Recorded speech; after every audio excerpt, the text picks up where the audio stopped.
Hello, everyone. So today we have gathered to, discuss a very pertinent topic: AI and cybersecurity nexus. We have AI in washing machines, fridge, toothbrush, and whatnot. I don't see anything which we don't have AI enabled as of now. And since we are doing cyber suraksha, we are discussing the AI and cyber nexus. So, Sudhir, my first question to you is, what does AI cyber nexus mean in practical terms today? And how do you see it evolving over the next 5 years? Sure. Hi, very good evening. Thank you, Commander, for asking this question. Frankly speaking, I come from a very orthodox, conventional thinking, thought of school. So whenever we talk about AI, and nowadays no talk is complete without talking about AI. According to me, AI is not a magic. Generally, people say in this context that as if it is some magic. AI is a combination of, or it's a set of features provided by technology, a set of technology. The features are: one, scale; second, speed; third, sophistication. So what AI is bringing is these three features. Now, how you utilize these features will give you the plane on which the so-called nexus happens. So when the nexus happens, either it is for good or it is for bad. So there are two outcomes. One could be symbiotic, other could be adversary. So as the cyber defenders use these three key features of AI, alike cyber criminals do also use. Now, as I mentioned, the plane has got these 3 touch points, which provides the ground for this collaboration or interface or nexus. So once you get the speed, the cyber defenders can proactively defend their networks by proactive threat identification, processing a vast data set to identify trends, indicator of compromises, and better defend their network in terms of vulnerability, zero-day threats, etc. Now, same feature can be utilized by cyber criminals into one, scanning your network at the speed of machine to identify the vulnerabilities and use the same speed to generate the code, or basically the exploit, which targets the vulnerabilities in your network. So as you can see, that the same touch point is being exploited by both sides. Similarly, the scale and the sophistication as well. So I'll talk about sophistication as well. You can identify subtle traces of compromise in a large or vast data set because of AI. Similarly, the cyber criminals, they can craft their code, which in our term we call it polymorphic code. It changes so rapidly and depending on the environment, right? So that's the sophistication. Gone are the days when the trainer used to train people on how to prevent phishing by identifying the grammatical mistakes in an phishing email. So the AI can craft an email just like Mr. Tharoor speaks. So I'll stop here in the interest of time, and I'm happy to answer any follow-up questions. Yeah, just a follow-up question. How do you see it evolving in the next 5 years, both from an attacker and a defender point of view? Well, the AI as of date is in a very nascent stage. It's not matured yet. So in next 5 years, the first and foremost thing that I see as coming prominently is a set of regulations, set of standards, set of legal framework which will govern the use of AI, a responsible use of AI. So these frameworks you will see coming up in next 5 years. It has already appeared in European Union AI Act 2024. You might be seeing NIST AI risk management framework. You have coming to the framework within our nation. Largely it is still driven by the IT Act 2000 and its further amendments. There is no direct AI-related framework as of now. However, the government has started a program called as India AI Mission, right? And a lot of things are being done.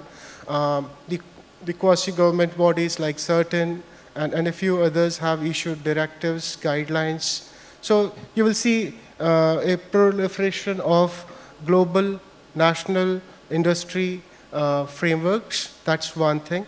The second thing is, as the processing power, the sophistication increases, you'll see more capabilities being developed or more capabilities being enabled by AI in systems. And I don't see this getting limited only to cybersecurity. It will permeate all walks of life. So the third thing is, that's what I feel. Don't be too excited when new things come. The reason for this stoicism is not that I'm a stolid person. And please don't take umbrage out of my words. All I can say is,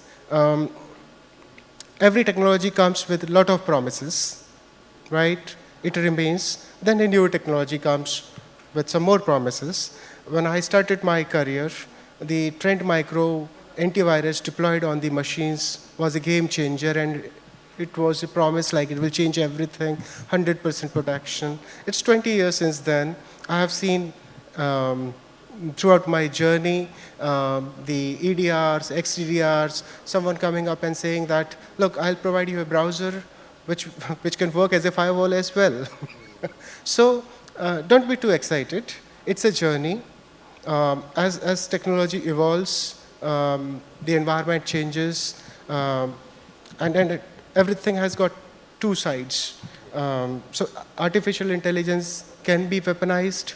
It can be used for a good cause as well. The fourth thing is, I see AI being used in a thing called as lethal autonomous weapon systems. So nowadays, as you might have seen during Operation Sindoor, drones were flying across the border. Imagine if those drones are fully controlled by artificial intelligence. So the concerns around the responsible use of AI in military technology is something which will concern the world in next 5 years. Well articulated, Sudhir. AI is not magic, and it will take some time.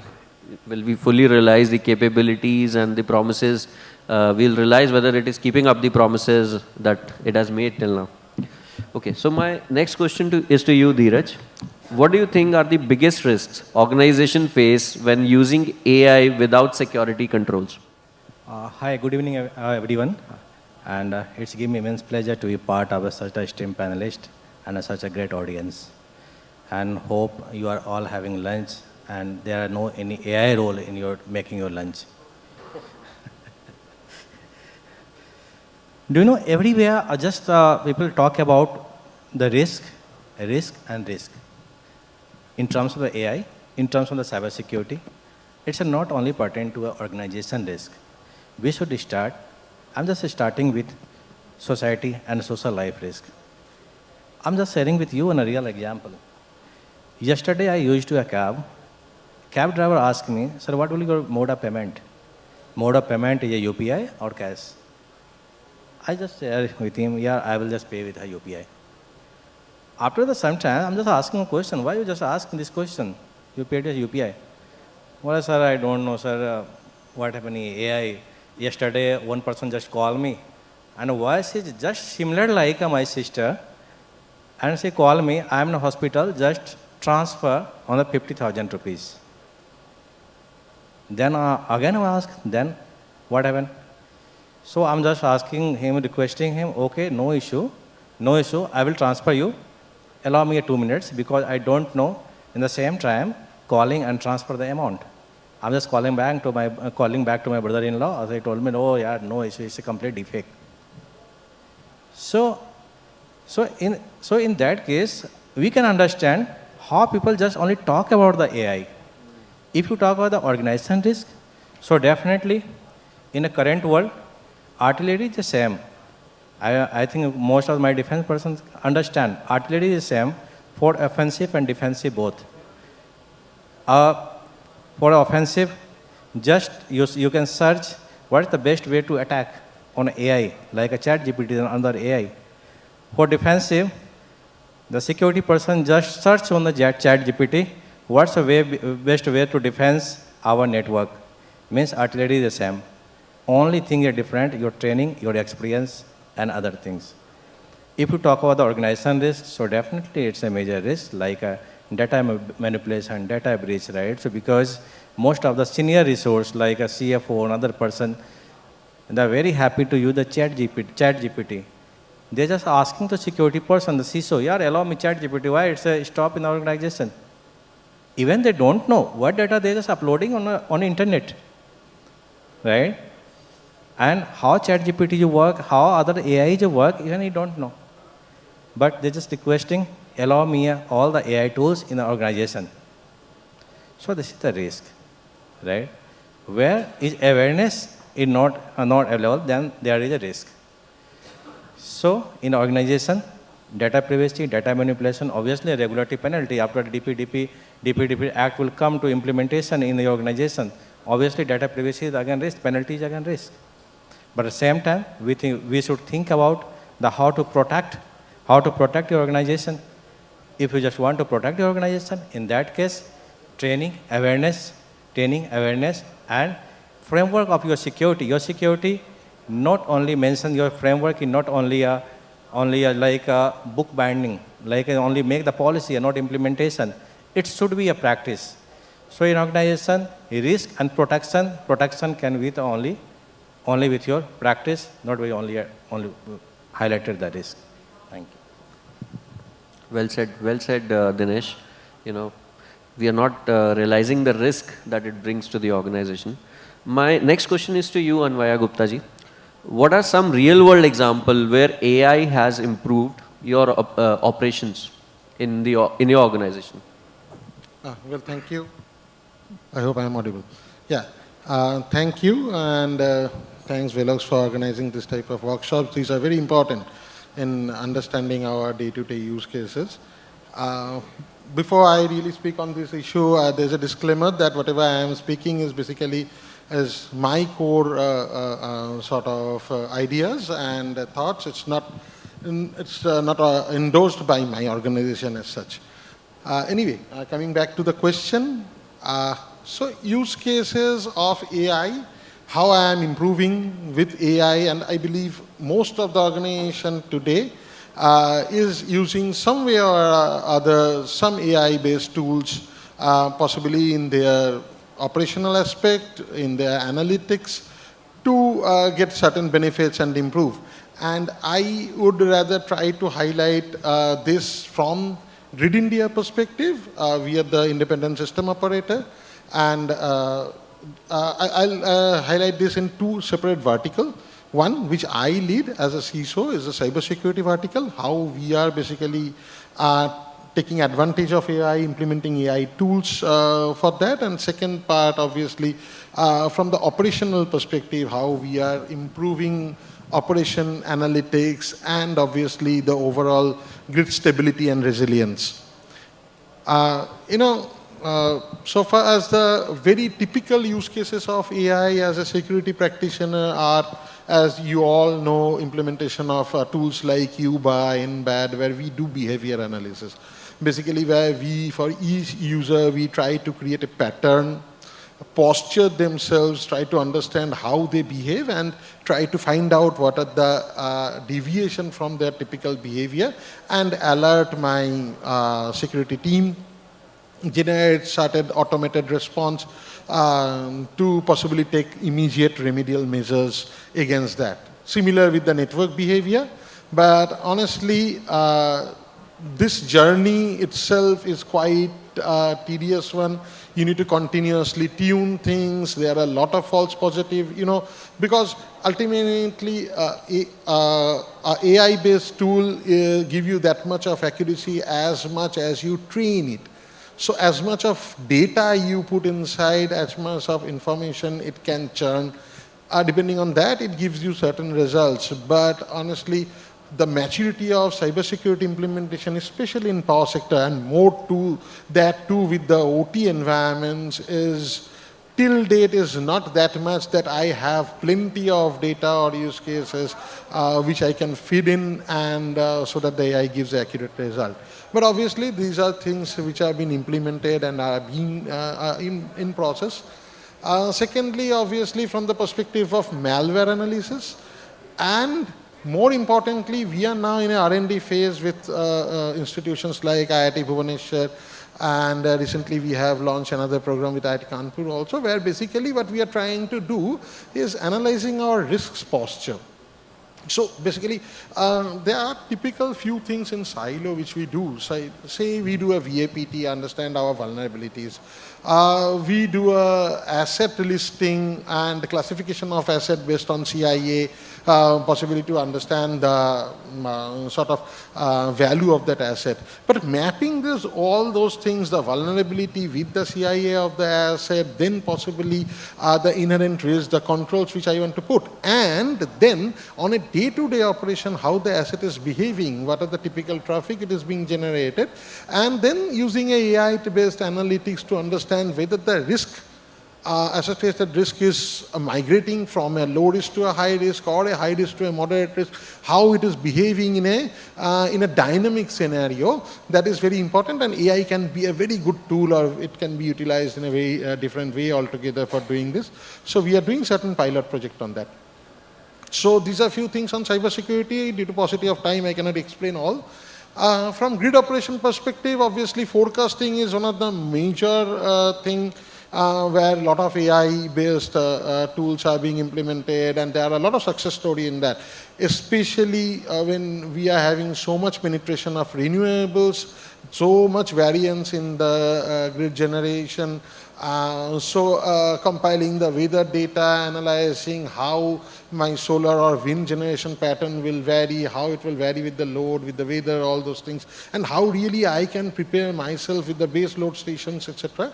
So that forecasting ability is in short-term and long-term or medium-term phases.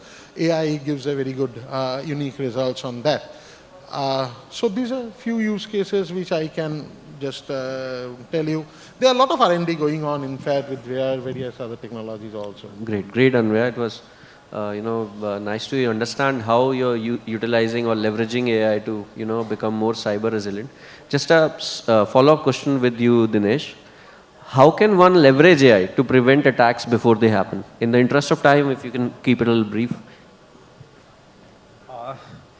Many things need to be taken in an organization, right? Because with the legacy tool and technique, it's not possible to just prevent the organization, right? But my suggestion is whatever you just follow should be implement. Always should be implement, because that in organizations generally, regulators say some control, and organization CISO and CIO just give the tick mark for the audit prospect. Your implementation should be not only for the audit prospect. Your implementation should be like a defense or security wall. Either it's a cyber security, or it's the coming times a Gen AI, right? So anything just you want to protect your organization, right? Your implementation should be not a tick box, should be a proper implementation. Second one, day by day the cyber attacks exponentially grow in terms of the AI, with the use of the AI or Gen AI. In 2023, the attack is a growth of 46%, but 24 it's a 200% exponentially growth. But if your awareness like a flat, is as before 2020 is 2019, you can't be protect your organization. So only 2 and 3 basic things. First one, just implement the complete security, complete guidelines in your organization. Follow the complete rule. Implement all the things. Never skip any point. Any single point skip maybe is a harm for your organization. Thank you. Thank you, Dinesh. So I think we'll draw to a conclusion now. I think, AI, as panelists rightly brought out, AI is not magic. It is a technology with a huge promise. Probably the biggest promise that any technology has brought out in the last decade or a century. Let's see how it matures and how it delivers to the promises. But at the same time, keeping ourselves prepared, being prepared to the risk that it brings us, also utilizing its capabilities. And yes, it is available to both. It utilizes the same scale and same touch points both attackers and defenders are using. So we must utilize and leverage its capabilities for preventing any cyber attacks to our organizations. Thank you. Thank you, everyone. Thank you, Veloxx. Thank you, Dinesh, Sudhir, and Anwaya. Thanks a lot.